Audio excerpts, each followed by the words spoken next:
향교 서원 청년유사 양성 영상 강좌 시작합니다.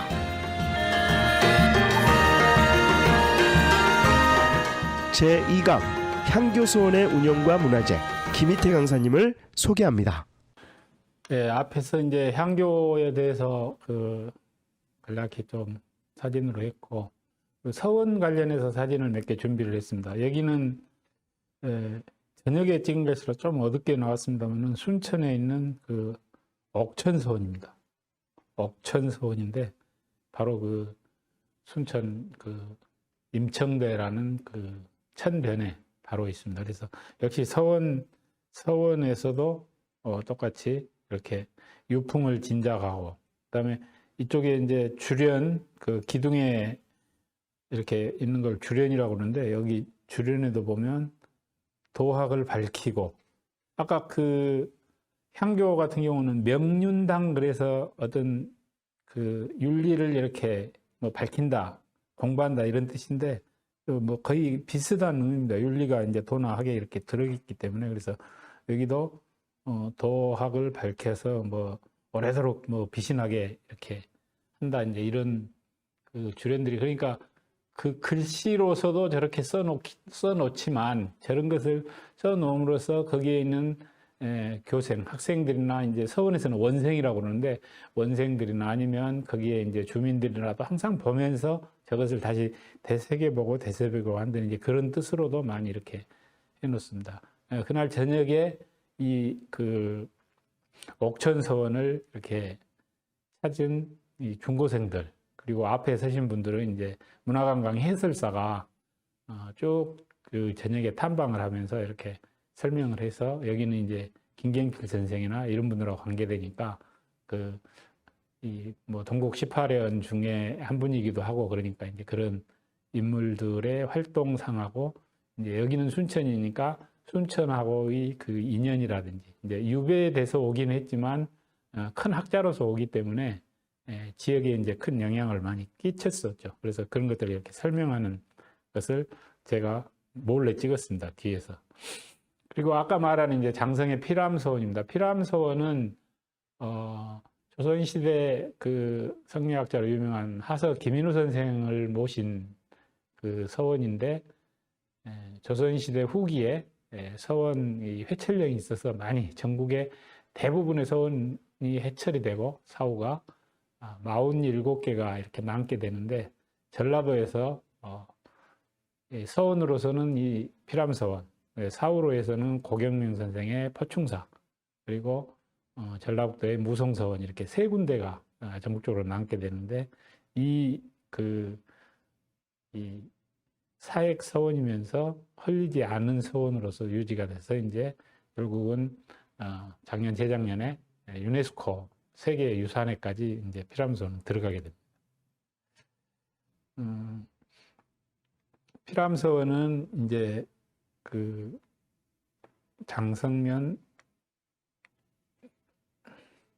이쪽 오른쪽에가 있는데, 조금 더 뒤로 들어가면 태생 마을이 있고, 그 주변에는 또 묘소가 있어서 신도비가 있고, 마을 앞에는 이제 인조임금이 돌아가시자 이제 거기에 항상 올라가서 북쪽을 보고 임금을 그리워하면서 이렇게 통곡을 했다는 통곡대라는 이 자리가 있어서, 이 조선시대 이제 유학자 또는 양반가의 활동을 알 수 있는 그런 공간이 이쪽에서는 피람서원하고 이렇게 같이 있습니다. 피람서원에 이제 여러 가지 현판들입니다. 아까 신실은 우동사, 그 다음에 두 번째는 경장각입니다. 공경할 경자의 감출장자입니다. 그래서 여기는 인조 임금의 임금이 내려준 묵죽도 대그림의 목판을 보관하는 건물입니다. 여기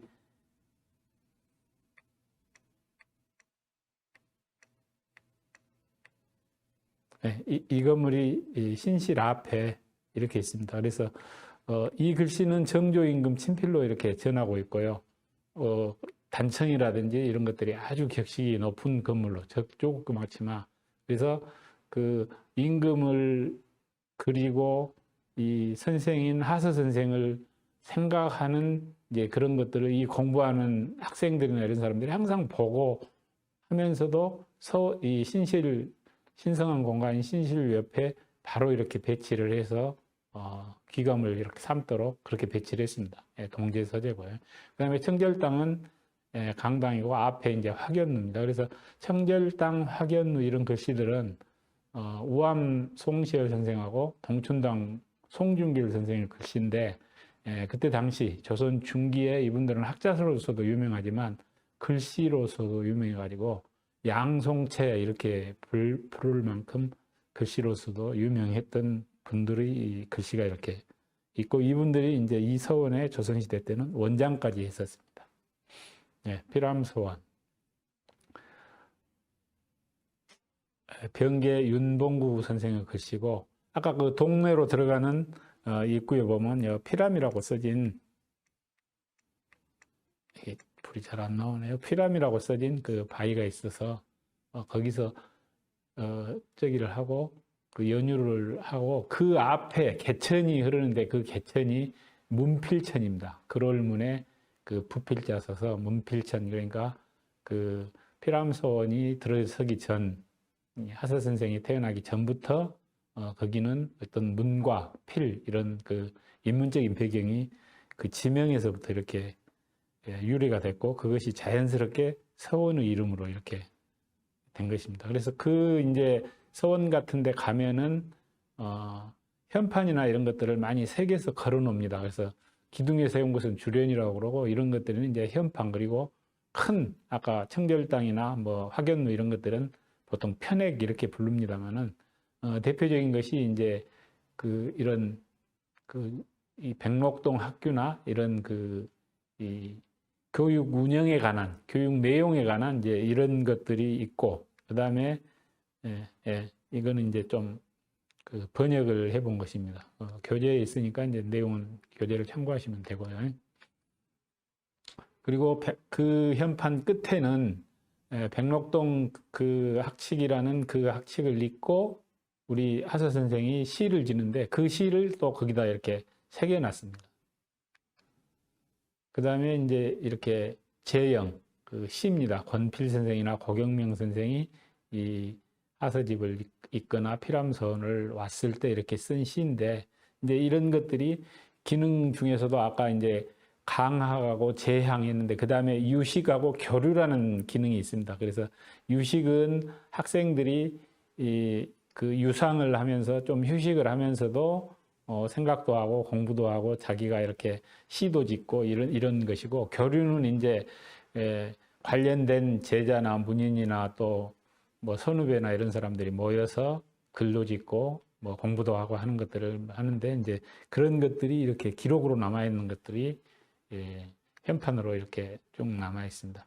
그 다음에 이제 봉심록이라는 것은 그 예를 들어서 군수나 관찰사가 새로 그 지역에 부임하면 그 지역의 가장 상징적인 교육공간이나 강학공간이 향교입니다. 그 다음에 이런 사획서원이나 이런 사원 이런 데를 가서 반드시 인사를 드리고 그 예를 갖추게 되어 있습니다. 그것을 보통 봉심이라고 부르고 어느 날 누가 왔다 이런 것들을 기록으로 남기는데 이게 이제 이 책 같으면 1624년부터 78년까지 여러 사람들이 와서 언제 누가 또 본가는 이런 것들을 했는데 이게 이제 이렇게 막 70년 80년 되면 많은 사람들이 오기 때문에 이거 자체가 이제 역사 자료가 되는 것입니다. 그래서 이런 책들이 모아져서 별도로 서원에 있는 것이 별도로 피람서원 같은 경우는 국가지정문화재 보물로 지정이 되어 있습니다. 그 공간은 국가문화재 사적이고요. 그래서 봉심록은 예를 들면 이런 식입니다. 와서 올 때마다 자기가 직접 이렇게 많이 쓰죠. 그 다음에 여기는 지금 피람서원은 아닌 것 같습니다. 안동 그 도산서원인 것 같습니다. 그때 세계유산 할 때 뒤에 앉아 계신 분이 이제 이상해 교수님이라고 세계유산 그때 할 때 이원장, 문화재 이원장이셨고 지금 쓰신 분은 이해준 교수입니다. 역사하시는. 그리고 이렇게 이제 봉심하면서 예를 갖추기도 하고 이런 것들을 기록으로 남고 그다음에 이제 원장을 운영하는 향교 같으면 전교라고 그러는데 여기 서원은 이제 원장이라고 그럽니다. 그래서 원장은 좀 유명한 학자를 이렇게 내세우는데 여기 같으면 아까 그 말씀드렸죠. 송준길, 유척기, 김원행 뭐 이제 이런 분들이 원장을 이렇게 역임하고 이런 그 명단을 선생안이라고 그럽니다. 그래서 서원의 원장 명단은 원장 선생안 이렇게 부르는데 17, 18세기에 중앙에 유명한 학자들이 이렇게 원장을 했었습니다. 그 다음에 이제 집강안이라는 것은 피람선을 운영하는 일종의 요즘 말로 하면 임원진입니다. 이사 같은. 그래서 이제 그 각 뭐 재물을 관리하는 또 재물 중에서도 무슨 건물을 관리하는 그 다음에 뭐 논밭을 관리하는 이제 이렇게 다 그 따로 나눠져 있습니다. 그래서 이런 거를 집강이라고 그러고 피람선 같은 경우는 136년 동안 이렇게 이어진 기록이 있습니다. 그래서 그 다음에 아까 이제 인종 임금이 하서 김윤 선생한테 내려줬다는 이 묵죽도가 있는데 오른쪽에 묵죽도입니다. 이거를 판목에 새겨가지고 목판이 이렇게 같이 전하고 있습니다. 그래서 이것을 임금이 내려준 것을 보관한다고 해서 아까 공경할 감출장지에서 경장각 이렇게 하고 나중에 이제 정조 때는 실제 그때 이제 그 문묘에 배향이 되는데 정조 때 배향이 되면서 그 글씨도 경장각이라는 글씨도 정조 임금이 직접 써 내려주신 것 같습니다. 그 다음에 이제 이 서원이나 이런 데서는 그 이제 학자가 평생 썼던 글을 모아서 문집으로 이렇게 간행을 합니다. 그래서 피람서원 같은 경우는 오른쪽에 나와 있는 그 간행했던 문집이 이제 초반, 재판, 3판이 있는데 그 합쳐서 상당히 그 많은 분량이 남아 있어서 지금 문화재로 지정이 되어 있습니다. 그다음에 이제 서원 중에서 그 내산서원, 영광의 내산서원입니다. 그 강항 선생을 아마 수훈 강항 선생을 많이 아실 겁니다. 일본의 정유재한테 포로로 가서 간양록이라는 이렇게 책을 남겼다는 분인데 그리고 그때 당시 이제 갔다 와셔서 썼을 것으로 보이는 친필을 이렇게 저술본들이 있어서 지금 문화재로 지정이 되어 있습니다. 그래서 이 처음에 강감회요라는 것은 중국의 역사책을 회요 골라서 이렇게 요약을 해놓은 교육용 책입니다. 그래서 강감회요가 있고 문성 같은 경우는 중국의 유명한 글들을 모아놓은 것이고 이런 것들은 그 저술을 이렇게 모아놓은 것입니다. 그리고 이 이제 그 건거록이라고 돼 있는데 그 책이 이제 간양록으로 나중에 간행된 그 일본에 있을 때 일본의 사정, 그 다음에 정유재란 때의 그 상황, 그 다음에 그런 것을 비교했을 때 우리나라에서는 무엇을 어떻게 해야 되겠다고 이렇게 말하자면 좀 정책 제안 비슷한 것이 여기가 들어있습니다. 단순히 그 포로 때의 뭐 일기 같은 형식이 아니고 정책 제안 같은 거 이렇게 들어있습니다. 그래서 그 처음에는 이제 건고록이라고 그랬는데 건고록이라는 것은 그 이렇게 뭐 수레를 타고 이렇게 어느 뭐 시골길을 가는 뭐 그런 의미 이제 포로 같은 이런 의미인데 실제로 간양록이라고 이렇게 이제 바꾸게 됩니다. 그래서 소물한 사람이 그 19년 동안 유배사례를 하면서도 그 절의를 잃지 않고 지켰다고 그래가지고 간양록이라는 말을 쓰는데 그거에 따라서 제자가 간양록이라고 이렇게 붙여서 책을 발간하게 됩니다. 그리고 이제 그 유교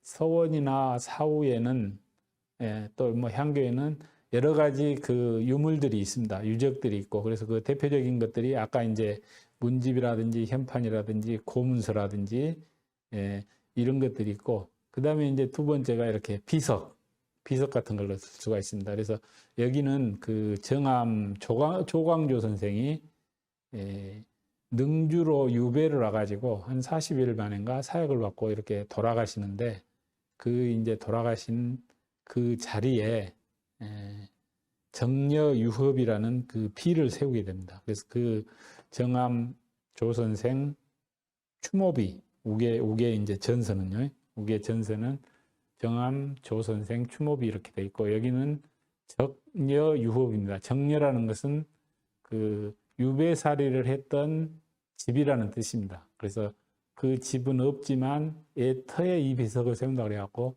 유허입니다. 애터에 추모하는 비를 세운다.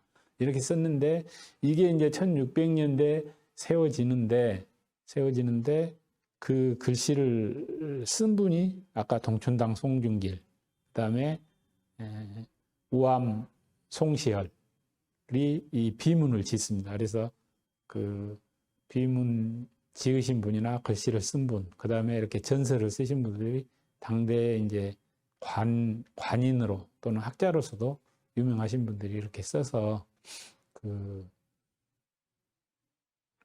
이런 이제 비석들이 남아있고, 여기에는 이제 정암 조광조 선생이 우리 그 어떤 성리학의 이제 큰 맥을 이루기 때문에 죽수서원이라는 또 서원이 세워집니다. 능주에. 그래서 죽수라는 말은 능주의 옛날 명칭이 죽수였는데 그 죽수서원 이렇게 해서 지금 이 자리는 아닙니다만은 가깝게 이제 죽수서원이 있다가 조선 후기에 해체돼 가지고 이제 나중에 이제 복설돼서 지금 죽수서원은 서원대로 여기서 멀지 않은 곳에 따로 남아 있고 이 정려유협이는 그 능주 바로 그 시내가 있습니다. 그래서 서원, 사후, 뭐 향교 이렇게 관련된 일종의 유교 유적으로서 또 관련 이런 비석들이 남아 있는 것도 아주 중요하다. 네, 이렇게 볼 수가 있습니다. 네, 그 비문을 가까이서 찍어왔습니다. 종암 조선생 정려유협이, 그리고 이쪽에는 이제 추모 비기, 그래서 이 비문을 우암 송시열 선생이 지었고, 그 다음에 동춘당 송중길 선생이 글씨를 썼다는 것이 이제 여기 잘 안 되네요. 지금 이쪽에가 이렇게 나옵니다. 그래서 이제 지금까지 말씀드린 향교와 서원을 간략히 정리를 해보면, 향교는 뭐 고려시대 때부터, 서원은 이제 조선시대 백운동 서원, 지금의 그 영주 소수서원이죠. 그 다음에 설립의 주체는 이제 국가관립이고 유림, 일종의 사립교육기관 서원은. 그 다음에 향교는 관리 양성이나 과거 준비, 서원은 학문과 수양. 그 다음에 건립 장소는 읍치. 서원은 아까 이제 향교도 성 밖이라고 그랬지만 가까운 데가 있고, 그 말하자면은 군청 소재지하고 가까운 데가 있고, 서원은 그래도 이제 좀 약간 산속이나 이런 데가 있고, 배치나 뭐 자양 형태 이런 것들은 저기를 하고, 그 다음에 그 공간도 강당과 동제, 서재, 신실 비슷하고요. 그 다음에 그 사당의 명칭은 향교는 동일하다 그랬죠. 대성정. 그 다음에 서원은 서원마다 이렇게 다르고, 향교는 전국적으로 향교가 제향 대상은 공자와 우리 동국 18년 이렇게 되고, 서원은 이제 문관들, 그 다음에 사후는 의병장이나 이런 무관들을 많이 이렇게 배양을 하게 되죠. 그래서 그 서원 같은 경우에는 세계적으로 그 조선시대 때부터 그런 그 교육의 기능이 이 건물도 남아있고 여러 가지 그 연속성이 있게 남아있다고 그래서 유네스코 세계유산을 지정을 했고, 전남은 피람서원, 그래서 전국에 9군데를 유네스코 세계유산으로 지정을 했었죠. 그래서 동아시아의 성리학이 교류한 사실을 보여주는 중요한 유산이라는 큰 이 가치를 해서 각각에 잘 남아있고, 또 조선시대 뭐 경관이나 유물들이 잘 남아있는 이제 이런 특징입니다. 그래서 소수서원, 영주에 있죠. 그다음에 남계서원, 경남의 정여창 선생, 그다음에 옥산서원 이연적 선생, 경주, 도산서원 퇴계 이양 선생이죠. 그다음에 피람서원, 피람서원 세계유산 심사할 때 제가 그 피람서원을 설명을 했습니다. 이쪽 오른쪽에 지금 써 있는데 조금 어두워요. 좀 밝았으면 좋을 텐데. 그다음에 도동서원 김갱필 선생, 도남서원 김장생 선생, 여기는 이제 그 경산서원 유성룡 선생, 그다음에 무성서원 최치현 선생. 이렇게 해서 9개고, 여기는 개성에 있는 그 숭양서원입니다. 그 정몽주 선생 일제 때 사진인데, 숭양서원이고, 그 전에 그 남북 그 개성 가고 그럴 때 한번 갔었습니다. 거기 이제 설명판이고요. 그래서 그 제대로 이렇게 된다가면 사실은 남북의 어떤 이 서원이나 이런 것들도 같이 세계유산이 된다면 좋겠고, 이제 그렇게 돼야만 우리가 이제 그 전통의 어떤 역사나 맥이 이렇게 이어진다고 하겠습니다. 좀 다소 두서없는 것 같은데, 이렇게 서원 사후의 운영과 관련 문화재와 이제 뭐 비교 이런 것들을 중심으로 강의를 했습니다. 고맙습니다.